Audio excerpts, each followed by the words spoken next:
Hi guys, welcome to GladrapChannel. Alright, GladrapChannel, you're with Andrei the Renegade Mikhailovich. Yeah. Just say it again, just so I know how to pronounce it. Renegade Mikhailovich. People keep saying the Renegade, but it's Renegade. Not the Renegade, it's Renegade. Renegade, okay, without so yesterday, on Saturday, was your pro debut against Robert Ramsay. Yep, that's it. And stunning, right? What are your immediate thoughts? I loved it. I loved the whole atmosphere of that peach boxing brought to the table and everything. I thought it was good fun to be a part of it, and my whole idea was just to go out and put on like an awesome show and everything, and I think I did that. I've only watched the fight back about 100 times, so it's very exciting for me with a new platform like we discussed on Friday. Yeah. And it's awesome to be a part of the professional game. This is what I've always wanted to do, so it's really awesome to be a part of it. Cool. So the first time I met you at the weigh-in at Danny Doolan's. Yeah. And I thought you looked familiar, but I just couldn't pinpoint where I saw you before. Yeah. And actually, I saw you a year ago fighting Hone Huni. Yeah. Do you remember that fight? It was at the ABA. I do remember that fight. Yeah. And my first thoughts when I come to that fight, and I think you see it on my face when I'm fighting, is uninterested, not wanting to be there and everything. I went for a real rough patch with my boxing last year. I think I had 6 fights and I went 3-3. And that wasn't down to me not being good enough, it was just down to me not giving a fuck about boxing and not genuinely wanting to be there, I think some of the influences I had around me at the time were real not actually there for myself. They wanted to train me, take me to whatever level they thought I could go. But I just didn't enjoy it, and I was in a gym that was very female orientated. And there's nothing wrong with that, but they became before me because my trainer then was a national female female coach. And he's a good coach and everything, but it was more towards them. There's nothing wrong with that. And also, we just clashed slightly with how I wanted to box and how he wanted me to box. He wanted me to do the stand-up fight, is very basic, but I've always been a very natural, awkward style, and I've always been awkward. I've always had that kind of hands down, trying to give you different looks, show you this, throw that, put my hand up over here, throw that, and give you different things, And he didn't like that. He wanted me to be very straight up and just box, jab, 1-2, 1-2-1, no hooks, no uppercuts. And in fact, I do sparring in the gym when it's just jabs and stuff like that. And I'm not against technical sparring, but I think sparring should be at least maybe two times a week, and hard, proper sparring where it's quite fight mentality. It's quite hard when I'm in my gym now because I love everyone and I get along with everyone. So we go to gyms like Papatoa and I spar with Mus, who went over to and fought on the undercard by Joshua Parker, and he did excellent. That last round, Musi, yeah. And I like Mus a lot. He's awesome. He's got some heavy fucking hands, man. And we had some hellacious wars in that gym. The gym would stop and just watch us. And that's how I've always been. I've always liked to challenge myself against the big guys. And I always spar big guys. I always spar guys that are either light heavies or cruiserweights. I don't really like sparring people my size. I like people that can really hit hard and give me that fear factor, and I feel like I need that when I need to go and perform. Definitely. But just that fight, that Hone fight, you looked amazing, man. In the Hone fight? Yeah, you looked great. That fight. Do you actually reckon I looked good? That fight got 40,000 views. 40, but no. That was the worst performance I've ever had in a boxing ring. I thought you looked very good. No, I fought like shit. Yeah. When you see me when it happened on the ropes, I don't throw anything. Yeah. I'm trying to stalk him, but I'm going, when do I throw? When do I throw? What do I do? Because I didn't have any clear instruction in the corner. And I'm not trying to diss my old trainer. It was just me and my old coach just didn't get along. We just didn't. And I had no real, what's the word? I didn't really have any, I respected him and what he's done, because he's had over 90-something national champions, and he's, 3-star AVA coach and stuff like that. But we just had big arguments in the gym and stuff like that, and there was a lot of stuff, there was a lot of mental stuff that I was going through, and I just didn't really have that faith in myself like I do now. Okay, well, listen, it's a very popular video on the channel. It has over 40,000 views. And a lot of people saying I should have won, a lot of people saying he should have won. Yeah. And personally, I reckon if I fought like I did last night, I would have beat him 9 times out of 10. Yeah. And on the 10th time, I would have been sparked out.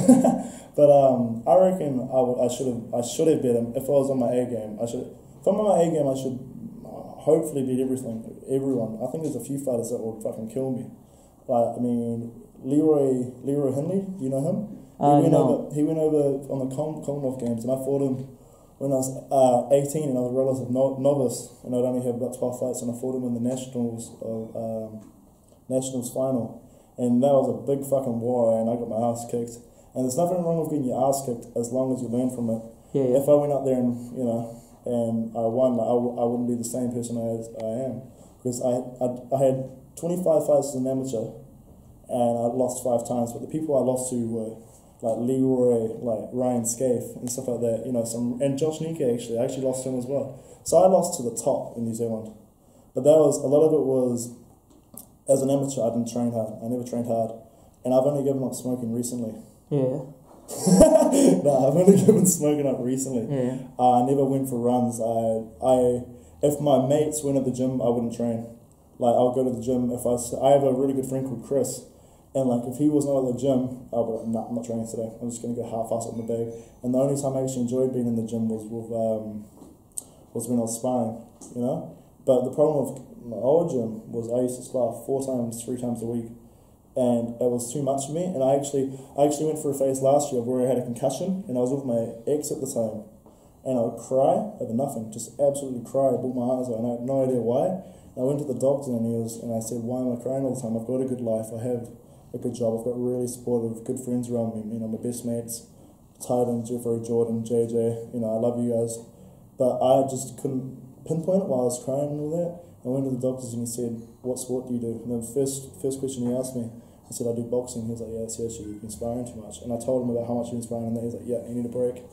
So that sort of led to me going, fuck boxing, I don't want to get hurt. So I went to the Golden Gloves last year, won my quarter and semi, fought Ryan Scaife in the final, and to be honest, I had smoked a packet of cigarettes that day. A whole packet? Yeah, man. Yeah. I went out to fight because I didn't care. I genuinely didn't care. I was just like, fuck this, I'm going to lose.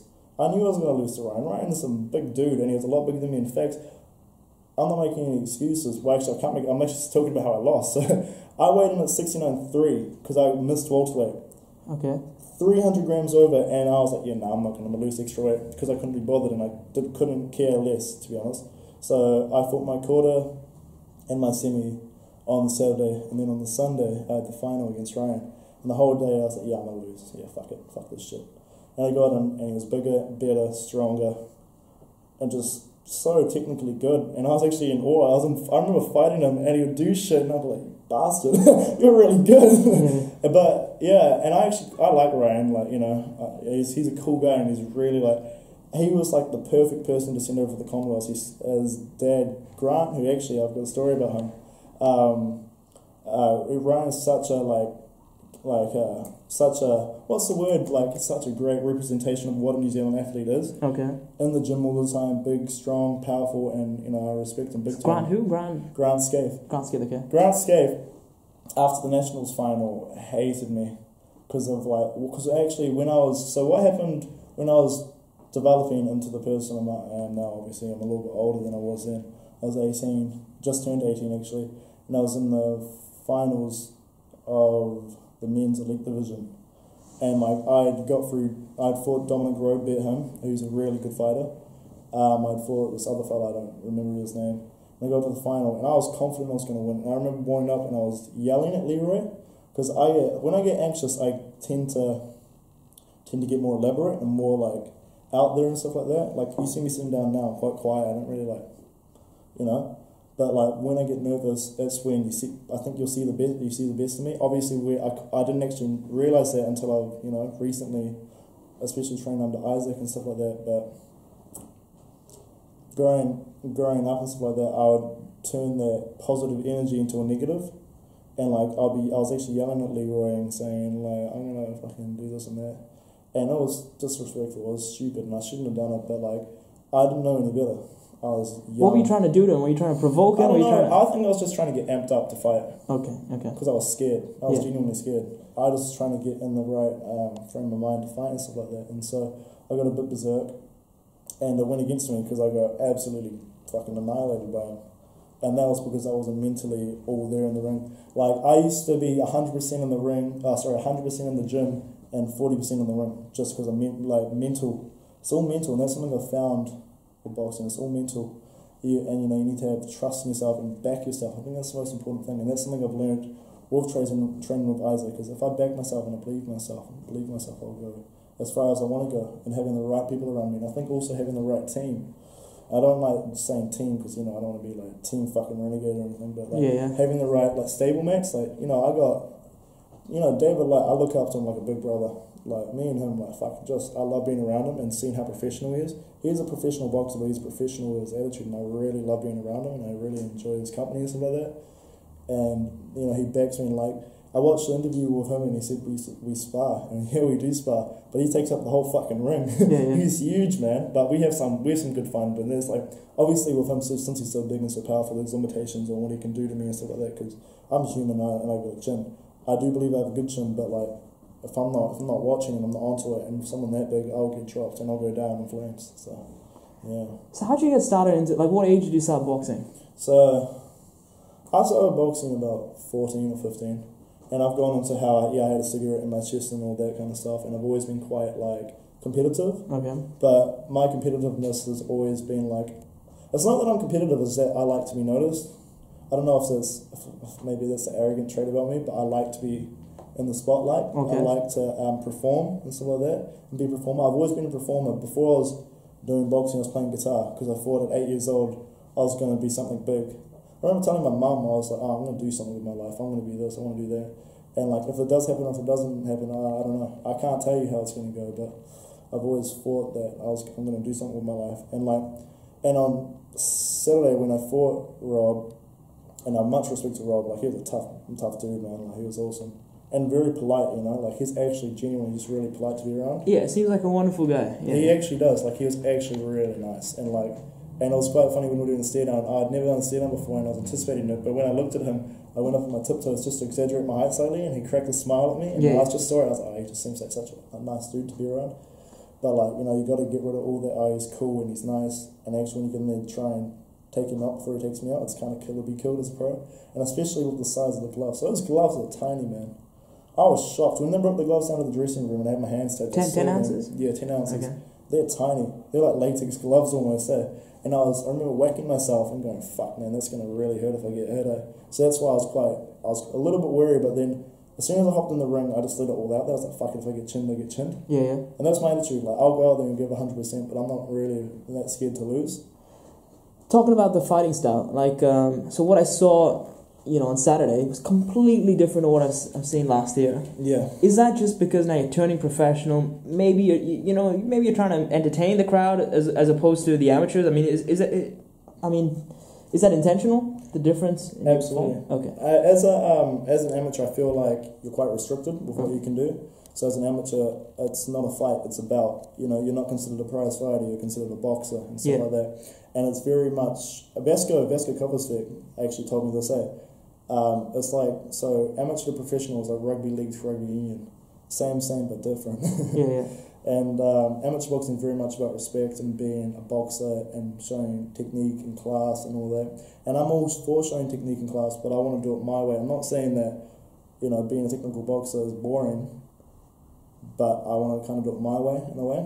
Yeah, because the previous performance was like a soldier. He came in the ring, no emotion at all. It was almost like... That was to do with who I was training with, to be honest. Okay. So, I felt like as an amateur I had to be very much like a... what's the word? I felt like I had to be a certain way. I couldn't really be myself. Yeah. And every time I tried to be myself, I just got my head bashed in and got told I was this and I was that and I was this and I was that. Because there's a certain way you're supposed to behave? Yeah, as an amateur you're supposed to behave and it's supposed to be... It's like you're almost at school in a way. Okay. You have to stay within these guidelines, and I'm not...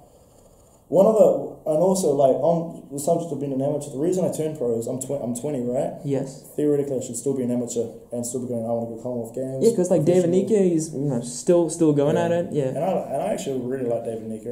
When you're in the room, there's this aura about him, like that super star kind of thing. Yeah, and every time I touch him,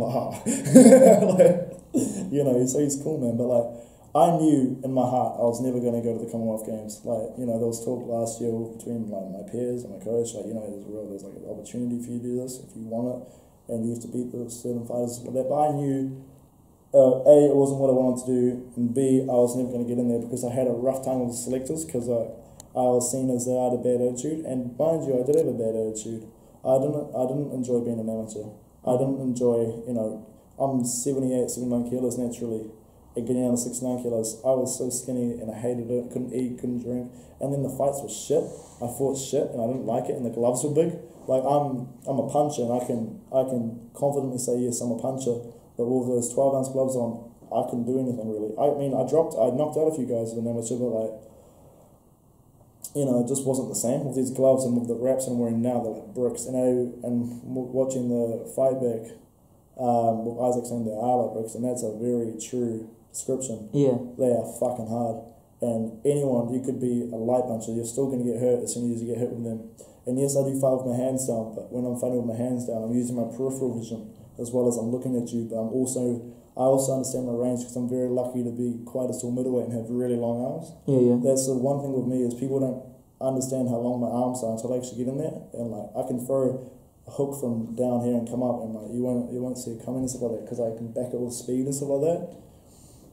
But you know, like you can have all those qualities, but with professional boxing you can get chinned instantly and go down and not know what the fuck's happened. And I respect that, but that's why I train hard and I spar with bigger guys, so I'm getting punched with harder punches. So when I hop in the ring, the middleweights, you know, they punch hard and definitely punch hard, but it's not that thudding. Yeah, that's it really.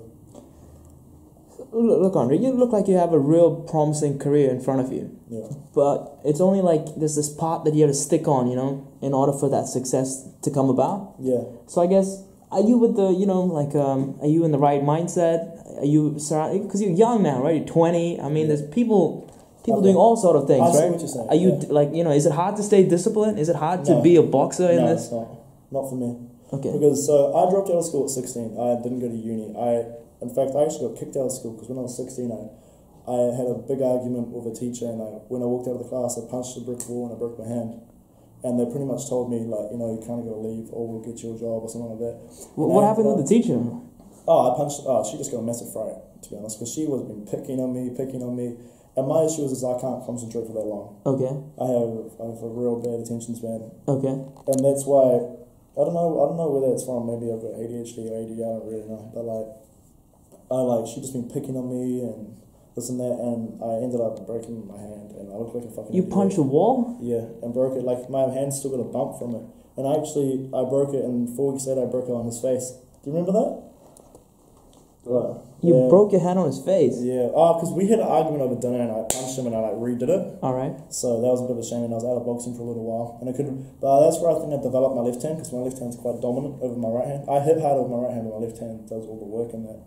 And I pretty much got told, alright, you gotta leave. And I got an apprenticeship. And after I left school and then did my apprenticeship for a year, so I'd gone from being the man at school and having lots of friends and all that, to going and being an apprentice, earning next to no money, having a piece of shit car, and, you know, being bullied for pretty much a year solid by tradesmen that was so, like, I don't know what the thing is with tradesmen. Like, I'm still an engineer now, and I'm, you know, still finished off my apprenticeship. I haven't got that much longer to go, but I don't know what it is with them, mate. They got a whole, like, a hierarchy ranking system going on, and I'm not dissing it because I think it's fair. If you have a child in the workshop, yeah, you're going to be the coffee. You're going to go get the coffee. You're going to sweep the floor, and I think that's the whole discipline thing. And I actually learned that discipline through it. Yeah. Because I hadn't fought then. I was still learning. And I got into a routine of, okay, I get up at 5:30, cool, after work I go to the gym, cool, I come home, I have dinner, cool, I play a little football, a bit of PlayStation, cool, I go to bed, 5 times a week, done. And then that built in on, okay, this is what I do. And that's why it's very easy for me to, like, be very structured with my training. Like, I don't miss training, I don't skip training, I know training's important, especially now. It was, as an amateur, I think for my first year or so, it wasn't that hard because I really enjoyed it. Mm-hmm. I think for the second and third year, as I got a little bit older and a little bit wiser into seeing what was happening around me and stuff like that, it got a bit trickier, to be honest. And I had like a bad influence with my partner. Like I had like a rough time with her, and like her. And what I found is like if you're with someone there and you need their full support, and she supported me to an extent, but was jealous almost as well. It's kind of like a weird thing we had. Jealous of what? Like the success you were having? Or? Well, I don't want to say I'm successful because I'm not. I just started my professional journey and I did average as an amateur. So we'll cut the successful thing out. But I mean, 2 golden gloves, right? Yeah, but that's nothing. Compared to your peers, I mean, that's. I mean, what are people doing at 20? I mean, at 20, not many people have achieved all this stuff, right? I mean. Yeah, but like. But maybe that's the right mindset to look at it, right? I mean. Yeah, well, I haven't achieved anything really. Like, if I think about my amateur career holistically, I didn't do much. I fought in New Zealand. I fought over in Australia once. I didn't do much. So what was she jealous about then? What was she jealous about? I think she was just doing nothing with her life. Okay. To be honest, and you're with somebody working towards his goal. Yeah, and I've always been quite a motivated, strong, can I have some water? Yeah, of course, man. I've always been quite a motivated person. Like I love like the routine of it, and I love training. Even now, I love it even more now. But especially my first year as amateur, I loved it because I started boxing when I was 15, had my first fight at 17, and I'm 20 now. So I loved it at the start, but then I kind of got sick of it, and I just got sick of the whole same old thing, The training aspect of it? Yeah, just the training, and I had a few rough fights. I only lost 5 times, but I just got sick of the emotional stress of it, the not knowing who you're fighting to the last minute, and that got quite tricky for me. Whereas as a pro, you know that on April 21st you're fighting, and you know who you're fighting, and you know you got 3 months to train for. Yeah, there'll be times where I might come into a fight last minute, but that'll be up to Isaac to decide. And everything Isaac says is gold to me. I have so much trust in him, and then when I'm in the corner, I listen to him. I didn't listen to old coaches. I trained with Raka as well in Super City, and I love Raka, but I was just not all there as an amateur and mentally and stuff like that. And there's nothing wrong with that, and I understand that now. But I think a lot of it was just maturing and just having that backing myself and not overthinking. I think overthinking's a bit of a killer as well, to be honest. So you were saying you had issues with your partner and. Yeah, I did have issues with her, and it was quite hard for me. It was actually very mentally tough for me and stuff like that. Being with her, I'm not gonna lie, we had a great time together. But in terms of just some things, it was just a little bit too hard.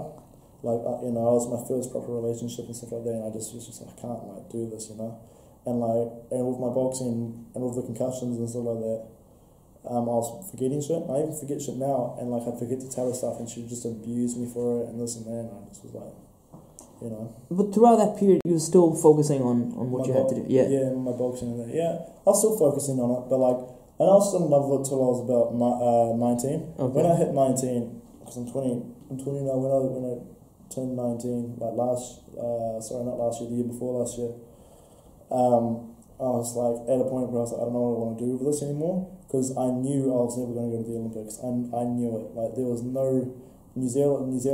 It's very tough for a New Zealand boxer to go to the Olympics. And I don't really know what this is about. I think it's called AIBA or whatever, but it's really, really, really tough. Maybe it's the quality of fighters we have in New Zealand. I don't know. Has David gone to the Olympics? David Naker. Yeah. No, he didn't go to the Olympics, but I think it was a bit unfair to him because he is an exceptional athlete. He's amazing to watch. Just the shit he does is unreal. It's like Matrix. He is the Matrix. Just how he rolls and punches and all that. But it'll be very hard for a New Zealand boxer to get the Olympics. But I do believe one day we'll get there because they've really implemented a really good structure now. Mm-hmm. They have national training camps. They go overseas all the time now. And I do believe at the next Olympics we'll have hopefully 2 or 3 boxers go over. And I think there's a lot of talent on the rise. There are some dudes Jaden Downs is an exceptional youth that's come up. Mm-hmm. You got Rako Kirkwood Jr., another amazing fighter coming up. You still got people like Richie, Leroy, Ryan still amateurs, David's still an amateur, Patrick Malata is incredible. Yeah. Far out. And you got Chad Mills, who I've sparred quite a few times, and I really like Chad as well. He's awesome. You got some amazing athletes, and even the girls, you got Lex, and Lex is a pioneer for women's boxing in New Zealand. 100%, just who she is, how she conducts herself, and there's time for everybody. That's incredible, to be honest, seeing someone like that. And it was awesome being around her, training at Cameron, so definitely. So all these people that you mentioned, they sort of help you stay on your path? Yeah, it was, yeah. Or is that more just self-motivated? It was all self, really. So where does that all come from? I don't know. I think my self motivation really stemmed from me always feeling slightly different. With me being adopted and stuff like that. Like adopted. Yeah, I'm adopted. We both are obviously we both are. Oh, okay. With me being adopted, I've always felt like a goose among ducks almost, because everyone's always known as well. Like I thought when I was 11, 12, 13, telling people that it was cool, like I'm adopted, but it doesn't mean you're cool. It makes you different almost. Like and I sort of have friends that are like adopted and they're Russians too, but like I explain it like you've looked into your mother's eyes. I haven't, whereas I have amazing parents now. I call them Masa, or my mum and dad. I call them mum and dad, and they've been there every step of the way. But I've always had that fire in me to really go, this is what I want to do, and I want to prove to people that you can come from absolutely nothing and be something and do something. And it's quite rich me saying that now because I've had one professional fight, but my whole goal of my boxing is to really do something with it and really have a platform, not just for New Zealand boxers, but for me to potentially one day go back to Russia and help all these children that are the unwanted children of the Soviet area and shit like that. You know, like, I think when did the Soviet Union collapse? 94? 91. It collapsed in 91. There was a lot of poverty in that, right? There was not really any jobs and shit like that, and a lot of the women had to turn to prostitution and stuff like that. I don't know my birth parents. I can only assume what had happened. I have a pretty fair idea of why it's happened with what I've just said.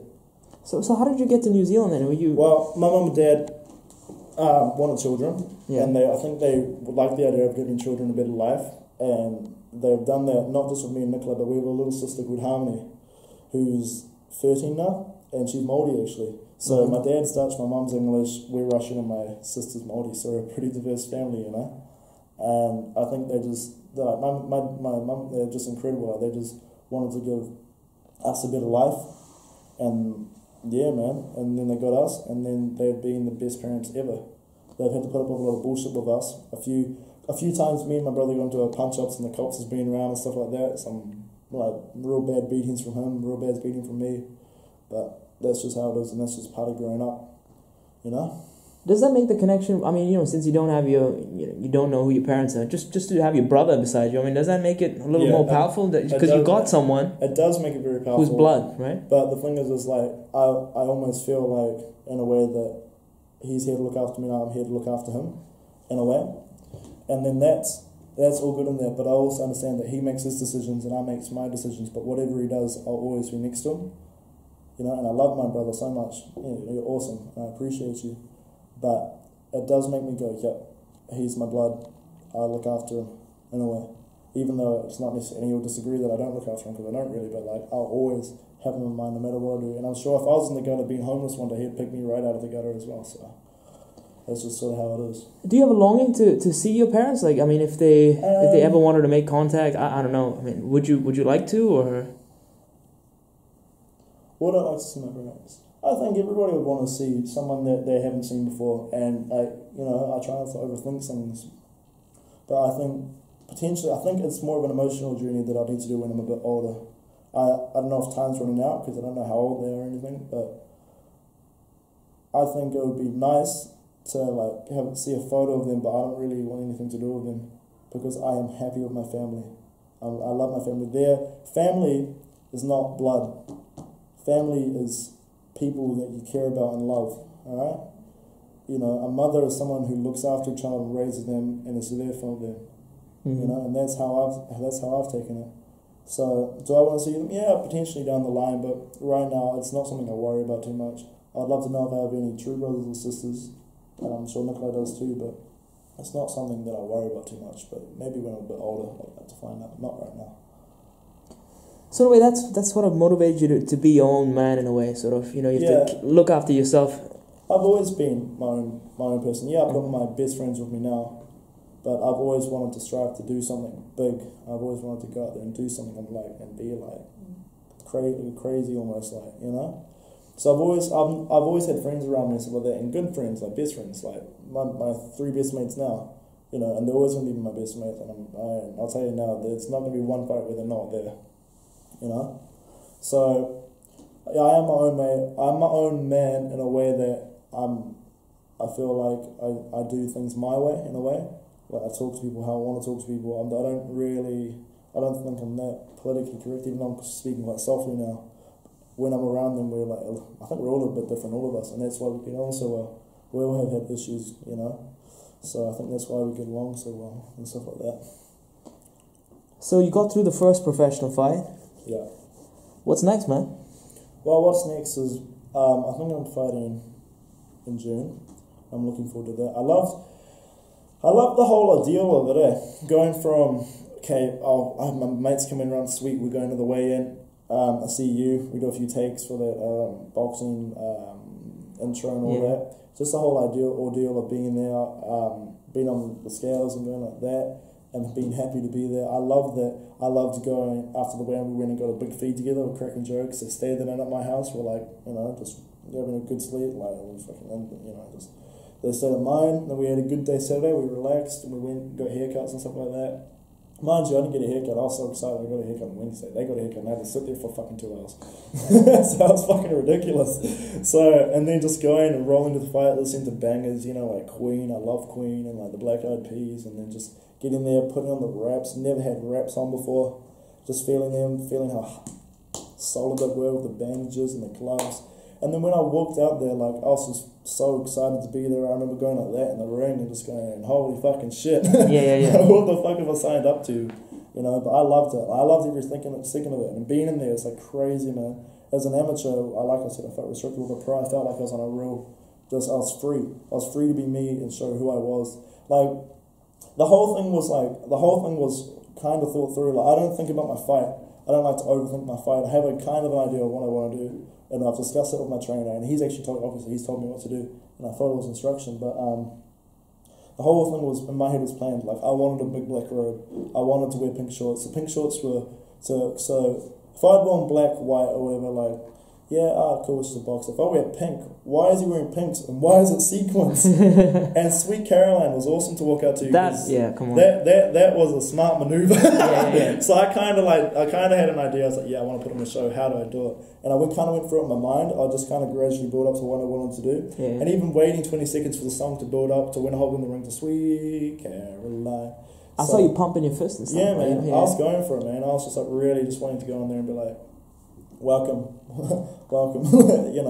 So it was all thought through on my behalf, like, all the entertainment side. But when they go into the ring, I think in the first round I was overexcited almost. I think I threw like 9-10 punches straight away. I went in for a jab and I was like, fuck this shit, let's go for it.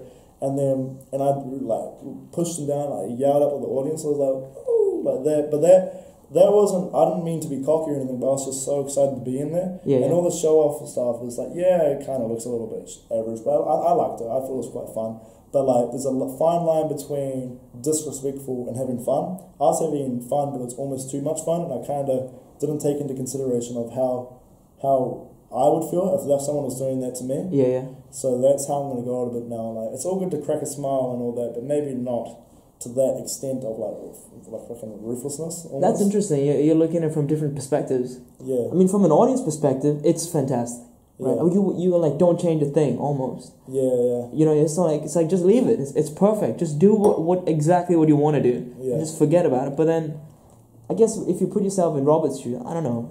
You sort of feel for him. Yeah, I did, because one thing is to say he's such a nice guy.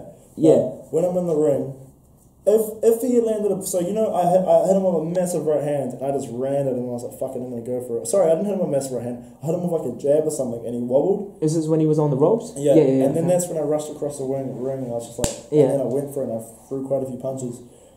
If he was in my position, and he'd hit me with a big punch, and he was winning the fight, he would have chased after me. So I can't be his friend when I'm fighting him. And no, I'm not your friend. I go, even when I'm sparring, I'm really good mates with Jerome. I love David, Ruben even, like, we're all good mates. We all get along really well. But when we spar, we're not friends. We're there to spar and work with each other and improve each other. Yeah. And I always say that, even with Jerome, because me and Jerome have some massive punch-ups, and with him being so big, it's really tough because he's really strong and stuff like that. We always talk afterwards like, fuck you, the man, bro, thanks, blah, blah, blah. We have a really good yarn afterwards, because he was really close to me. Like, sometimes we come up for training, afterwards we go go to the supermarket, and I'll go buy something to eat and shit like that. We get along really well, but afterwards we're like boys again. But in the ring, like, I don't, even in sparring, I'm not your mate. inspiring, I'm not going to be your friend. I need to go out there and I need to improve myself. And I can be a real prick when I spar because I know that I fucking can bomb and I'll throw 8-9 punches in a row and I will not care about how you feel. But there's also a point where it's disrespectful to showboat too much.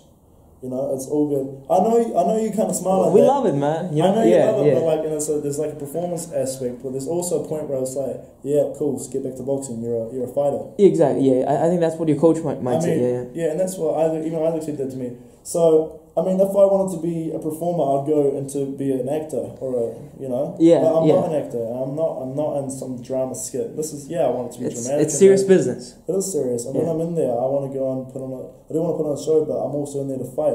And you know what? If I'm clowning at my tongue out, what if he caught me with a big left hook and broke my jaw? No, I mean it's real, right? I mean it's the risk 100%. Luckily, when I do it, is I have the head down, so I know the only place they can hit me is like pelvis. If I'm going to pull my tongue out, which I'm probably not going to do anymore, is try and keep the head like down. Yeah. That's like, you know, and then I'll fucking like do my thing. But I think I'm going to tone that down a little bit. And I don't want to be seen as like a prick or anything. I'm fucking I think I'm a nice person. Be told I am. But like, I don't want to come across as like an absolute fuckwit. You know, like Adrian Broner is like a complete muppet. Adrian, see, it's either you love him or you hate him, right? It's one of those. And that could potentially happen with me, but I'm not too sure. Like I said, I could get chinned in my next fight and never fight again. So I just take it one fight at a time, just like I have with this one. And like, I'm not going to worry too much about what could happen, what might not happen. So that's just how I'm going to do it, and I'm just going to have fun doing that. You know, it was your pro debut. You were having fun. The audience was having fun. I guess that energy is just sort of, you know what I mean? It's bouncing off each other, right? I mean, what do you do? Yeah, man. Well, it's like I was almost. Did Isaac didn't like it? Was he? No. Isaac was fine with it. Okay. Isaac was in the corner. Like, sweet, you've had your fun. Get back to boxing. Oh, okay. That's what he said. Okay. And then he just gave me advice on that. Like, I trained today. I went back into training today. I had a really good blowout on the bag. I went for a good run and stuff like that, and felt really good. But there's like, it's good to be confident and cocky a little bit of cockiness. But like, I'm a fighter at the end of the day. I'm there to fight, and yeah, it's fun to show about. And I enjoyed it, but like, you know. I think it's just like, it's sometimes to do it, sometimes not to do it. Don't do it the whole fucking first round of your pro debut, you know? Yeah. So, but I think, and if you watch the fight back, for the first round I landed maybe a few punches right, but in the second round when I really gritted, that's when I dropped him and that's when I did well. So, I don't know, like, it'll be interesting to see what happens when someone can actually fight back, you know, and actually really give me a real fucking run for money. And I know there's a lot of good fighters out there that'll be able to do that with me and like, and even potentially beat me. You know, I'm not going to name any names now, but I know at least 4 or 5 different fighters that could kick my fucking ass right now. And but what I take from that is that, I respect that, but I'm 20. I've got another 10 to 15 years left in the sport before I'm going to bugger off and do something else. You know, my whole goal is to, you know, make money off it. Maybe potentially win a title one day, because I don't know what's going to happen, like I said, and just go from there and have fun doing it. You know. Even Friday and Saturday night were crazy. I'm still buzzing from it now. It's Monday after the fight, and like I'm still buzzing from it. You know, it's been like amazing, and just being at home, my mum and dad in there, and see my friends and family, and like it's just been so much fun, and I've had so much fun doing it. And now it's back to reality. You know, tomorrow I've got to go to work and wake up early and stuff like that, and just just have fun. Mind you, I do worry about work a little bit because I work with such heavy machinery. There's actually a bit of a risk of actually getting hurt doing that kind of stuff. So I'm a bit cautious with work sometimes. But luckily, the company I work with is a very big advocate for health and safety, so there's a lot of forms to go fill out. That's all I'm saying, you know. So yeah, man. Do your parents come out and watch these? Yeah, they were there Saturday night. And what did they say? They haven't watched me since my 15-minute fight, actually, and they loved it. I went and saw my dad's eyes, and his eyes were like electric, and his eyes were electric as well. And it was fucking awesome seeing that. Yeah. Everyone, the only thing I struggled with is I don't like people touching me. Like it's just something weird about me. Like everyone has their quirks, but people like when you're walking into the ring, or not even. Yeah, even that. Like I have like the personal bubble. It's me to the T. If I don't invite you into that bubble, please stay away. Almost. So what about like after the fight, once you win, and people are like all trying to get I don't know. Like there was a few people trying to do that, but I was just a bit like. Oh yeah, you didn't know me. You didn't know who the fuck I was when I walked in. Now you want to be my friend. It's a bit of a like piss take almost, you know. But honestly, I was like, I've come back down fucking the cloud nine over whatever the fuck you want to call it. I'm back to reality now, and just reflecting on it. It was such an amazing event, and Isaac and Alina and Brian and all the people in between, like Eden doing the ring cards, they also played a massive part. And the whole event itself was great, and the main event with David was great as well. And David is something else. He's a beast, man. He is powerful. Those he's devastating crazy, body man. shots. Yeah. He's actually crazy. Like, just watching him is just like, and like to know that I sparred with him is just like, yeah, nah, you know, I'm gonna reconsider my boxing career. Like, that shit's too hard. Some of the shit he does is pretty crazy, man. But I'm excited for his career and for my career. I think we're gonna go down similar paths, but there's gonna be differences between us. I think with his profile, he's gonna get to where he wants to go to before me. I think it'll take a little bit of time for me to get some notoriety up and stuff like that. Because I'm still quite unknown. I think in the boxing circle, I'm like a little bit known. I don't know how many people know me or not. Like, I don't assume anyone knows me. So I think down the line, yeah, it will take a little bit of time to build that portfolio. I think my dream is to sell out Eden Park and be the Renegade and walk out and be like, what the fuck is up? Like, I think that's what my goal is down the line. I don't really know what's going to happen, but that's a goal. I think it's not really setting goals. I think it's having that vision of where you want to be. You don't ever think about the steps like this, that, because you don't know. Like, for instance, I drive home from work every day, right? Mm-hmm. I know that I get from here to here, but I don't know what traffic lights are going to be green or what are going to be red. I don't know if it's going to be a crash over here or someone on the side of the road over here. I don't know. I don't know who I'm going to see and what I'm going to see. So I try not to worry about it, but I know my end goal is this. It's just how you get to it. You just don't worry about it, because what'll happen happens, you know? I mean, like, I could be boxing for the next 3 years and I could go, you know, I don't really want to do this. Maybe I want to get into the entertainment business and be an actor because it's a little less violent or something. But with me saying that, when I'm in the ring, I'll grit my gum shield if I get hurt and I'll go for it. Because, you know, I do believe that I have that toughness in me. But I didn't really get to showcase any of that on Saturday night due to the fact that, I don't know, I was fighting, you know, like an opponent who was tough, but like, it'll be interesting to see how I react when push comes to shove. You know, that's what I'm looking forward to the most, is will I be able to grip down? Because I don't know if I will. I might fucking go, you know what, Isaac, I don't want to do this shit anymore. I might do that, I might not. I genuinely don't know. You know, I could even get the scissors somehow and cut it off, or I could just hop out of the damn ring with the fight's on, you know? I don't know how it's going to go. I don't know what it's going to be like. But I do know I have this part inside of me that I do believe in myself. I genuinely believe in myself, but I also know that there are big risks involved with this stuff. And maybe I might get to a point where I maybe have a profile one day and then something else will come up and I'll stop boxing, you know? Because Isaac's always said to me, you're not going to be a journeyman. If the day you become a journeyman, you're going to quit. I'm going to make you quit. Because he doesn't want me to be punch drunk. That's probably the scariest thing. Even having that concussion when I was 19, that was scary as fuck for me. It made me go, fuck this. You know, like, do I really want to get hurt? And I'm all good for having, and the thing, I almost contradict myself, because in the gym I get into massive wars. It's like, boom, you take one, I'll take one, then you lean back, you get hit again, your chin goes up and stuff like that. But that's when I'm in the ring. When I'm in the ring, I'm completely different. When I'm outside of the ring and I'm watching, I'm like, man, those gloves are small and that guy hits hard. But when I'm in there, I'm like, nah, fuck you, you're not going to take this away from me almost. But, you know, it's all good me saying that now, but like, I don't think you guys have seen the best of me. Yeah, you saw a good performance on Saturday night, but you guys will really see it when I have to grit down and be tough. And then that's when you see a fighter. You know, Muhammad Ali was seen as someone with a weak chin that just didn't hit hard in his early career, but in his later career, after the whole Vietnam thing, when he came back, people saw how tough he really was. You know, they saw how he could. He leaned on the ropes against George Foreman for, I think it was 5 of the 8 rounds, and took the heaviest puncher in the world at the time's punches. You know, and I think eventually, with me being with how young I am, stuff like that, I think eventually down the line people will see that yes, I do have a toughness in me. Because I think right now we've seen that. I reckon people are going to make the assumption that I'm just a pretty boy with pink shorts on that fought a journeyman. Yeah. Because that's probably the assumption right now. You know, he probably can't take a shot when he takes a punch, he'll be chinned. Andrei Mikhailovich will go down in flames, he'll quit, he's scared. But I don't think I'm scared, or I don't think I'll quit. I think I'll get straight back up and keep going. Because I have that in me.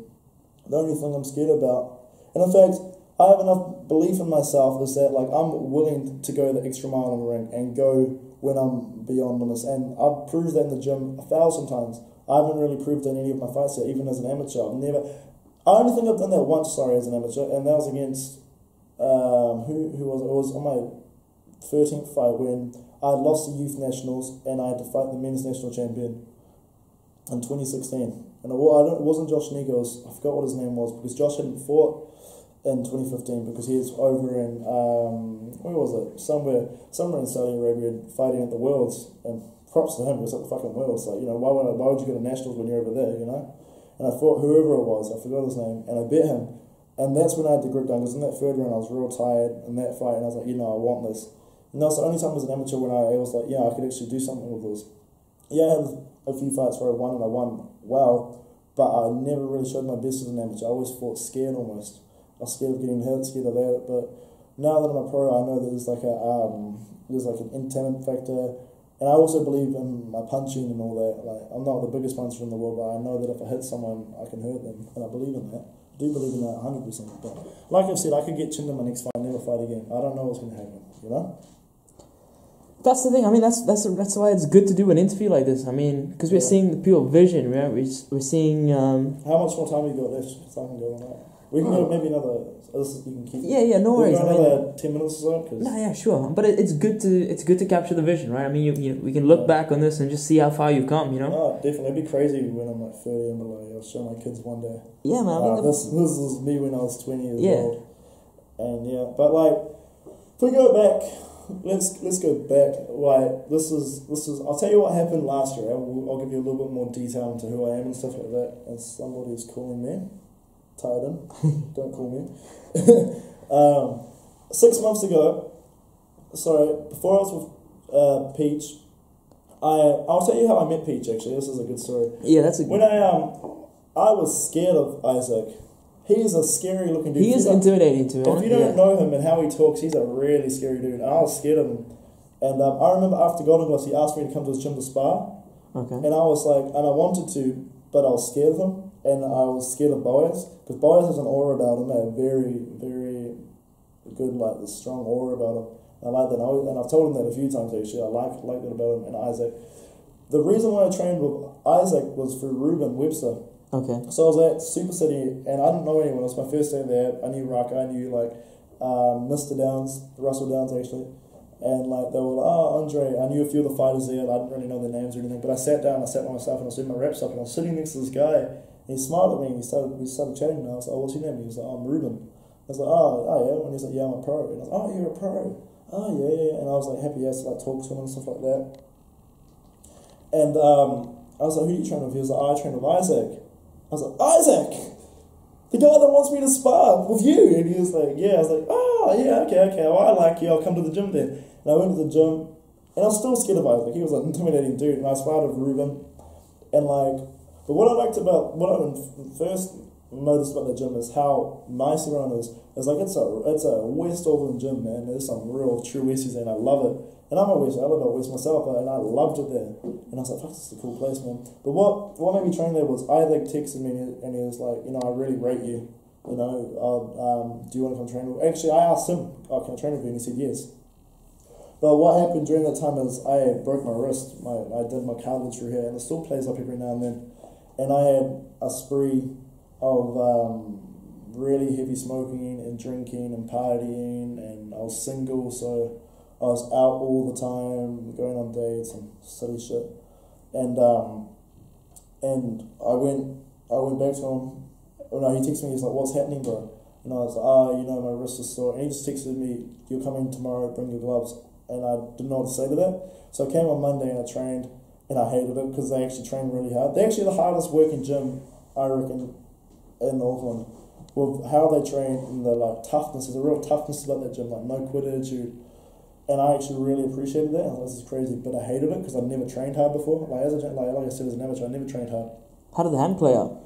I think it was just punching too much. Okay. Like I throw like some awkward punches, and sometimes I land my punch like that instead of like straight. But with the reps on, obviously they're quite locked in place. But with the real shitty like Everlast reps, they're just like my hands are like flimsy. And when you're trying to throw awkward punches, sometimes you just land it wrong or like whatever, or you hit an arm and your hands going the wrong way. And it just was too much playing up, and I think it was a bit of repetitive strain injuries. But when you went to the gym, did it? Yeah, it wasn't really playing up. I was a little bit sore when I started, but I kind of like pushed through it. But it got better, and it is a lot better now. Like I'm really confident with it, and I can throw bombs on the bag with it. But like I went the Monday and I didn't show up for a few days, and he was like, "Where are you? Why aren't you training?" And I was like, "Okay, I better be more committed." And the real reason why I stuck with that gym was I'd been out partying one night. And I was supposed to be at the gym at 9 o'clock for sparring with Ruben. And I woke up at 9 o'clock. Boaz I think Boris rang me and was like, where the fuck are you? Like that, and that gave me a fright and a half. And I was like, oh shit. And I was at my mate's house. I had to go home, get all my stuff ready, go to training. And then he told me after training, he was like, we appreciate you training here, but if you're not going to communicate and if you're not going to be a part of the team, we don't want you here. And that's what he said. And I was like, okay, sweet. And during this time, I was still smoking, right? I've only given up smoking in the last month or so. Yeah. And they stopped me smoking because they'd always give me shit about it. And then Boris actually was the one that made me stop smoking because he was like, you must be rich because you're a smoker. Yeah. And just hearing that comment, I was like, fuck that. Like, I don't really want to have that attitude. Like, and there's also a few teenagers in my gym and stuff like that. And like, I'm not saying I'm a role model or anything, but I don't want to be a professional athlete and then be a smoker, party, a drinker. Because I don't like to party that much. I like to go, I'm 20, right? I like to have a few drinks with my mates, but I don't like to go clubbing because I think it's dangerous going clubbing. I'm scared of being chinned or something, or being king hit. Yeah. Because I've been in fights in town before and it's scary. I've been dropped and I've been kicked by gang, like not a gang really, but just like a group of guys that just bashed me when I was like growing up and stuff like that. So I've always been very like wary of parties and stuff like that, and going to town and stuff like that. So I don't really like it. I'd rather be at home listening to music with my mates, sitting around a table, and just in front of them in the safety. I like to be in the safety. I get you. And also the issue is with being a boxer, if I punch someone in the face and knock them out, I think there's that whole thing with assault with a weapon almost. Yeah. So like I automatically guilty. Yeah, fuck yeah. And like my mates, they're not fighters. I think Jeffrey's a bit of a fighter. He's a big 6'4" Fijian dude. Of course he likes them a punch up. And there's been a few times where I've been a bit like, fuck, something's gonna go bad here. But the thing I've learned to do is I just go like that. Sorry bro, you'll beat me up. Yeah. Like, I could have a massive ego because I'm a professional boxer, but I just go, you'll kick my ass. See, that just shows control, man. That is, and that is something I do, and I'm worried about breaking my hands and all that, but I say, sorry bro, you'll hurt me. As soon as I say that, it diffuses it straight away, because they go, okay, I will hurt you, and then they'll move on to the next one. I've had guys come up to me and say, do you see a guy with blood nose? And I was like, no. He's like, because you're about to get one. I was like, bro, I don't fight, you're going to kick my ass.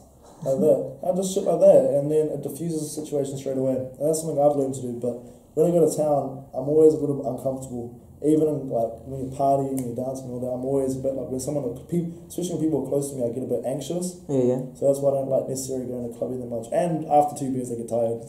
But if they did throw something at you, I mean, there's no way they're gonna touch you, right? Nah, well, they probably would. They'll probably hurt me, to be honest. I'm a prize fighter. I fight in a set rules. Someone could throw an elbow, someone could throw a kick, someone could bring a knife out. Yeah, I have that ability to throw a good punch. Yeah. But if I'm drunk, my coordination's gone out the window. If I'm stoned, first of all, I'm not moving anywhere. So no, I'm not gonna. I'll probably get my ass kicked. And I also understand there's a factor of like, if I hurt you and you report me and you know who I am, then I'm fucked. Because I'm a professional boxer and I'm not some stupid amateur. I have that title of being a professional, which is still new to me. Even now I say it and I'm like, that's a bit weird.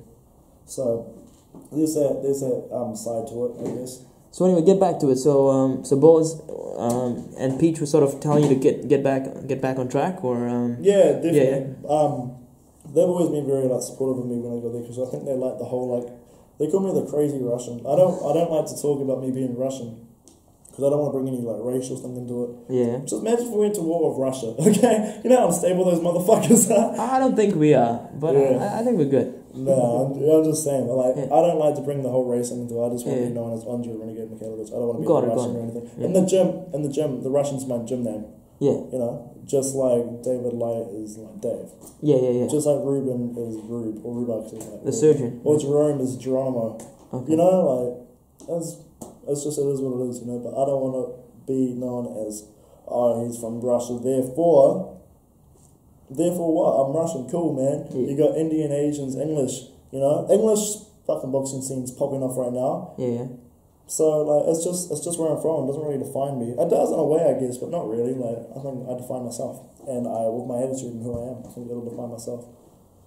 Povetkin, he's from Russia, right? Yeah, man, Povetkin, the fucking drug chief.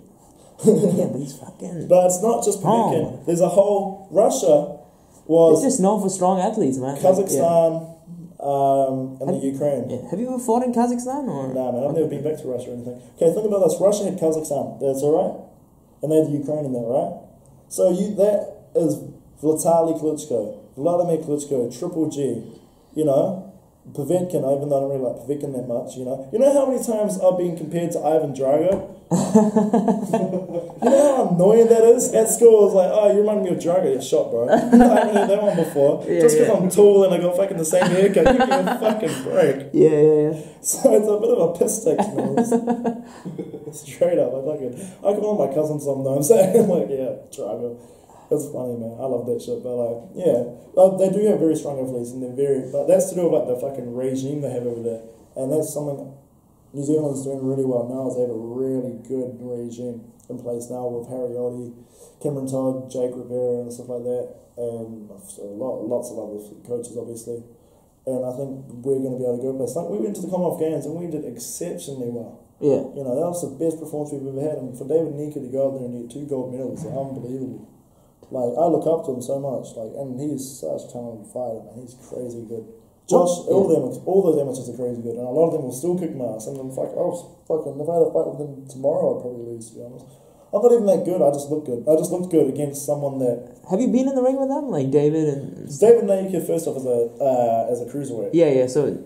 Yeah, okay. I've sparred with him, David Naika. Yeah. I've sparred with him, Patrick, I've sparred all the big guys, but that was at this training camp last year. Yeah, that's what I meant, sparring. Yeah, right? that was fucking fun. Yeah, I've sparred there before, and it's fun, man. I like sparring the big guys because, and Sam Watt's another one I've sparred with. I love sparring with big guys. Sam Watt goes hard, yeah. Frank Masoi, the tank, fucking love him.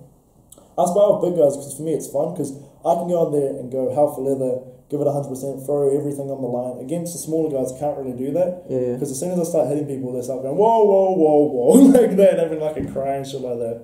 So against the heavy, from light heavy up, that's where I spar generally. You know, I like to think how David Nika would do against like someone like Joseph Parker. Well, okay, let's. David Naika is a cruiserweight. He's not a heavyweight? No, amateur boxing and professional boxing are different. He fights at 91 kilos.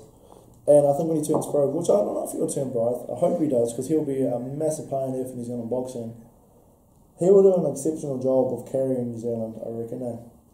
So, he would never fight Joseph Parker, but I think David Naika's awkwardness, because he is something else. Watching him was crazy. And the blonde hair was a great move. I love that. The gold hair actually. Yeah, and that's also what I want to do. I want to be I want to be written in bold on a slant, different text, fucking shape, whatever. And I want to stand out. And that's a lot of the reason, like I said, I walked out of Sweet Caroline to get the crowd going. Yeah, that's what they do in the UK, right? Yeah, fuck yeah. And that's. I think I've got something in mind, and I'm just trying to strive to that. Bit by bit. Obviously, I'm nowhere near there now. I'm only 20. I've had one fight, but that's what I want to do, and that's what I'm looking to do. But like I said, I don't know what's going to happen. I could be a complete piece of shit. That's life, right? I mean, you never know how it's going to go, right? Okay. So I don't know what's going to happen. I mean, it's quite rich saying all this now, but I think I'm just trying to speak candidly. Yeah. Yeah. Fuck yeah. What do you think of Parker? He's taken New Zealand. As far as can go right now. I mean, that's the world stage. What do I think of Parker? I love Parker, Yeah. I've met Parker a few times, and he's cool. He's got that aura, like I said about David Naika when he walks in the gym. Just when he walks in with Kevin Barry and Taylor Barry and all that. Yeah. That's an awesome sight to see. To see a heavyweight champion of the world right in front of you. You touch his glove or something, and you're in awe almost, He's human and everything, but wow.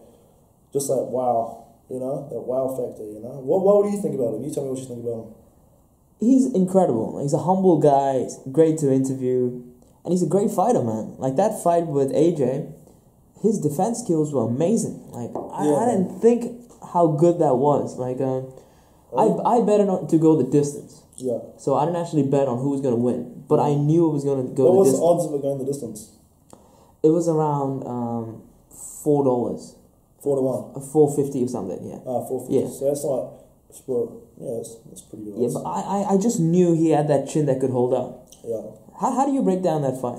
How do I break down that fight? No, I think Joshua just did what he was I think Joshua almost looked tentative, to be honest, but that's exactly how I describe it. Yeah, he looked a bit tentative, but it was fine. I think the ref fucked the fight up, to be honest. He was just a bit of a muppet, to be honest. That was actually the worst part of it. I think the whole event was awesome, watching and stuff like that. But I think Joshua looked like the heavyweight champion of the world. Yeah. The thing is with Josh, what I love about him is he looks the part. Just like I want to look the part, but I'm doing on such a small level in front of 600 people at the moment, you know. He doesn't. He's that pay-per-view style. He looks like it. Yeah. But I think in a way that's what I'm trying to emulate, with trying to look a little different, and trying to be a little flashy, and trying to be confident and all that. You got to stand out, right? Yeah, and then hopefully potentially get sponsors and promoters eventually and stuff like that. Because, you know, it's a hard sport and stuff like that, and I don't want to be working full-time for the rest of my professional career. Like obviously I think if I get to a point where I get good enough, I'll have to quit my job. But I think maybe getting my apprenticeship out of the way first is probably a wise idea, just in case I fail. But I think I'm quite lucky because the company I work with is really supportive of my boxing and all that. So we'll see. And I always keep their company dead in my heart. I don't want to start naming names and shit like that. But yeah, they're a good company, and I work with them. So they understand your priorities and what you need to do? Well, they understand my priorities to an extent, but they also go, you work for us. But then at the same time... That's like, your bread and butter in a way? Yeah, it is. And they pay for my bills, they pay for my car, which is too fucking loud, to be honest. Yeah. 120 on gas is too much for a fucking 20-year-old. They pay for my bread and butter, but I think also it's like, my kind of issue right now is like, boxing is here and work is here, and like trying to balance it, because it's very hard when I'm training 5 times a week to give 100% at work, to be honest. When you're tired from training and you've kicked someone's ass, or you've had your ass kicked, and to go to work and be fully functional. No, it's not easy. Any professional boxer will tell you that if you're working and training, it's hard. And a lot of people won't understand that. Like, I'll go home and I'm in a shit mood from work, and then, oh fuck, now I got sparring against Jerome, holy fuck, I'm going to get my head smashed in. And then you go through that process, and then you go home, and you're like, Mum and Dad try to talk to me, like, hey, Andrei, how you going? And, I'm just fucking tired, you know? Yeah. You know, and I don't think a lot of people understand that. So that's why I respect all the boxing, you know, amateurs, professionals, corporates, whatever. Mainly amateurs and professionals. Corporates, I think, is a little bit different. But anyway, but it's like Muhammad Ali says, right? You suffer now, and you live the rest of your life as a champion, right? Yeah, definitely. And whatever. Let me just put it on the record, so I can watch it back in 50 years. I'm proud of who I am at the moment. I went for a shit time at school. I got bullied at 12 and 13 for having a lot of pimples and being ugly, not knowing how to dress properly, because I didn't really like, know any like social standards, and I think that's to me being quirky and shit like that. Didn't know how to talk to girls. Then when I left school, you know, I got bullied for being 16 and thinking he was a man. Because at school, I had a good group of friends at school, which I'm not really friends with now, because I've got different set of friends that I'm real close with, and I see them probably 5 nights out of the week because they're my mates. But I had to go through having a shit time at school, having a shit first year at work, to having to stand up to myself, to having to, you know, to be a boxer, to having the restraint of being a boxer, to having the discipline of training, to re-falling in love and back in the sport under training of Isaac and being around that. Like, I go to Isaac's place and I go have a coffee with him. And even tonight, we sat down. He was actually on his beanbag, just chilling. We were just watching the fight together, and like, you know, it's just like and the dogs they have, you know, little Bruno, and I love it there. Right? It's just such a family environment, and that's how I see it. This is my trainer, but this is also a father figure to me. I listen to him, and if he says, "Yeah, go for a jog," I'll go for a jog. I don't bitch, cry, complain, and moan. Because I listen to him and I respect him, and that's the main thing, is I respect him. And that's the other thing, is like I've learned the lesson of never spar with your trainers, because I sparred with my trainers in my old gym. And how can you spar with someone and then they tell you what to do when you go, well, we actually watched back in the sparring, you did none of that shit. So that's why I never ever spar. I don't like the idea of sparring with a trainer, because it will just be like, I just don't think it's right. I just like having that boundary of going, I respect you and I want to see you on that podium almost, and I want to look up to you. I don't want to be on the same level as you, as we can both fight and stuff like that. I want you to always be up here to me, so I'll always listen to you. Because as soon as I lose that respect, like, I'm not going to listen to someone in the corner. I need to have that respect and the awe factor about them. And I know that Isaac looks intimidating, but he's a very lovely person to be around. He's actually really cool. You know, he's a really good person, and he's very smart. He's very, very smart. Him and boys are smart. And when Isaac trains you, he has that look in his eyes, like intensity, man, and it's really awesome, man. And that's why I love training there. I just love the whole ordeal about it, so it's awesome, definitely. Alright, man, we've gone past an hour. Have we actually? Yeah. Are you going to edit some of the shit? I think we're in for fucking ages. I think we should just leave it, bro. It's like a podcast in a way, you know? It's cool, it's just cool to see rawness. Like it's raw. Did we go for an hour? Yeah. Alright, I'll just say my final bit with the camera. Yeah, man. The cleaners are coming in.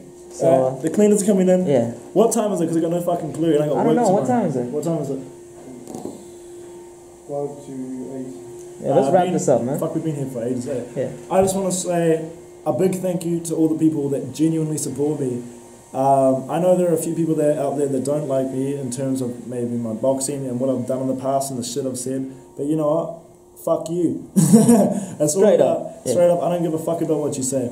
I'll be there for the people that support me, and hopefully they be for me for their, whether I'm boxing, cleaning, painting, being an engineer, doing whatever I want for my life. And I know who my tight circle is with my family, my friends, and my trainers. Sorry, and maybe I'll go places in my life, and I'm looking forward to being a boxer, a professional boxer, and putting on shows in the future. And in June, I can see I'm getting tired. And in June, we're gonna roll out there and we'll have a good time.